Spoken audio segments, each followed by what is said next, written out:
बिस्मिल्लाहिर्रहमानिर्रहीम। अस्सलाम वालेकुम स्टूडेंट्स। आज हम सबक नंबर 1 की मश्क पढ़ेंगे। सबक नंबर 1 की मश्क में सवालात के जवाबात हैं। सबसे पहला सवाल है, हम किसे कहते हैं? तो तलबा व तालिबात, हम ऐसी नज़म है जिसमें अल्लाह ताला की तारीफ़, अज़मत, बुज़ुर्गी और बड़ाई बयान की जाए। सवाल नंबर 2 है, इस हम्द में अल्लाह ताला की किन किन नेमतों का ज़िक्र हुआ है?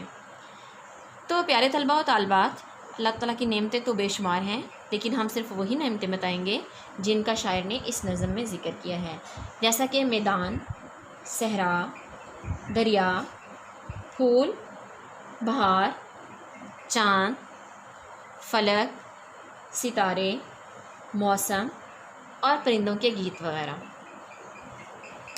सवाल नंबर 3 है, अगर सारा साल मौसम एक जैसा रहता तो क्या होता? मौसमों की तब्दीली अल्लाह ताला की तरफ से अतिया है, यानी नेमत है। ये अल्लाह ताला की शान है कि वो अपने बंदों को बदल बदल कर मौसम देता है ताकि वो हर मौसम से लुत्फ़ उठा सके। हर मौसम की अपनी अफादियत है। अगर सारा साल मौसम एक सा रहता तो ना सिर्फ इंसान उकता जाता, बल्कि बदलते हुए खूबसूरत मौसमों और उनकी बदौलत मिलने वाली तरह तरह की नेमतों से भी महरूम हो जाता। सवाल नंबर 4 है, सूरज से हमें क्या फ़ायदे पहुंचते हैं? तो बच्चों, आप भी जानते हैं कि सूरज हमें बेशुमार फ़ायदे पहुंचाता है, लेकिन इसका जवाब हम ज़रा तरतीब से देंगे। सूरज से हमें दर्जैल फ़ायदे पहुँचते हैं। नंबर 1, सूरज से हम रोशनी और हरारत हासिल करते हैं।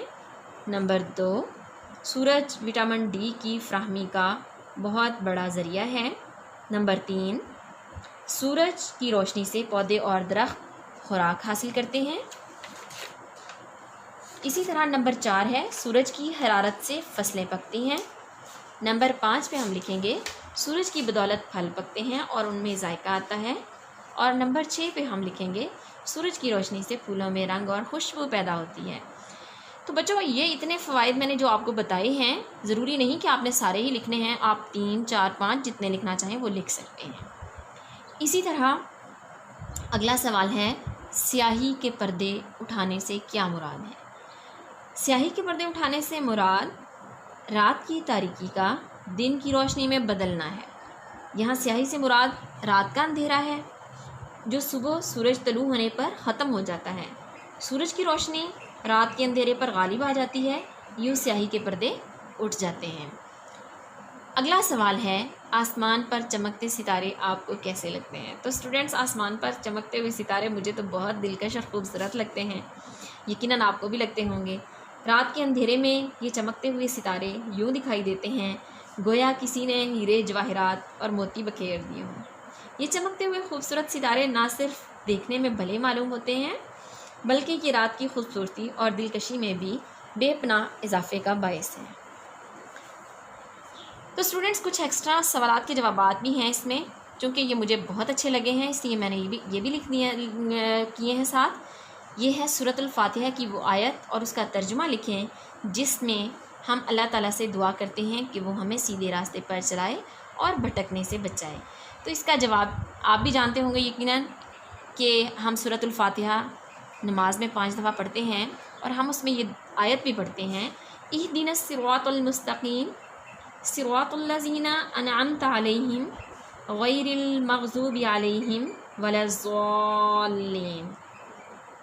इसका तर्जुमा है, ए परवरदिगार, हमें सीधे रास्ते की तरफ हिदायत दे, उन लोगों का रास्ता जिन पर तूने इनाम किया, उन लोगों का नहीं जिन पर तेरा गज़ब नाजिल हुआ, और ना उन लोगों का जो गुमराह हुए। तो तलबा व तालिबात, यकीनन ये सबक पढ़ने के बाद आपको आसानी से सब कुछ समझ आ गया होगा। अब आपका काम ये है कि आप इसमें मौजूद कॉलम कसीरुल इंतखाबी सवालात के जवाबात ये ख़ुद हल करें। छोटी मोटी चीज़ें आप लोग ख़ुद करेंगे तो इंशाअल्लाह ताला आप लोगों को इससे सीखने का भी मौका मिलेगा। इसी के साथ अपनी टीचर को दुआओं में याद रखिएगा। अल्लाह हाफ़िज़।